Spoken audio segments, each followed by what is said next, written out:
இன்னைக்கு நம்ம வாழைப்பூ மசாலாவோட செய்ய போகிறோம். அதுக்கான தேவையான பொருள் வந்து வாழைப்பூ, வெங்காயம், பச்சை மிளகா எல்லாமே பொடி பொடி அரிஞ்சாச்சு. அதுக்கு தேவைன்னா பருப்பு வந்து மிக்சியில் ஊற வச்சு போட்டாச்சு. அரைச்சி எடுத்துட வேண்டியதான். அதை நல்லா பாதியில் அரைச்சி எடுத்துடணும். ஓகே, நல்லா அரைச்சி எடுத்து நல்லா மிக்ஸ் பண்ணிட்டு பிறகு அதில் பச்சை மிளகா இருந்தால் எல்லாமே பருப்பு எல்லாமே நல்லா மிக்ஸ் பண்ணிடணும். கருவேப்பிலை கொத்தமல்லி நல்லா பொடி பொடி அரிஞ்சு மிக்ஸ் பண்ணிடணும். அது இல்லாமல் எங்கள் ஊரில் வர மழை வர அதிகமாக பெய்யுது. இங்கே பாருங்கள், நல்லா மழை, கள்ளக்குறிச்சி எல்லாம் நல்லா விடிவிடி மழை பெஞ்சிட்டு இருக்கு. நீங்களும் பாருங்கள் இப்படி பெய்யுதுன்னு பார்த்தீங்கன்னா. சரி, ஓகே, நம்ம அடுத்து ஸ்டார்ட் பண்ணலாம். இந்த எண்ணெய் பொழிஞ்சிட்டு இருக்கு. அதை வடை போட்டுகிட்டே இருக்க வேண்டியதான். தட்டி நல்லா மசாலா ரெடி ஒன்று போட வேண்டியதான். அதை போட்டுகிட்டே இருக்கிறோம்.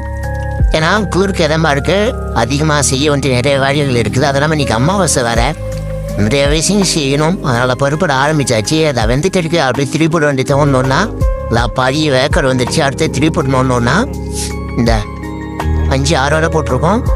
அது இல்லாமல் இது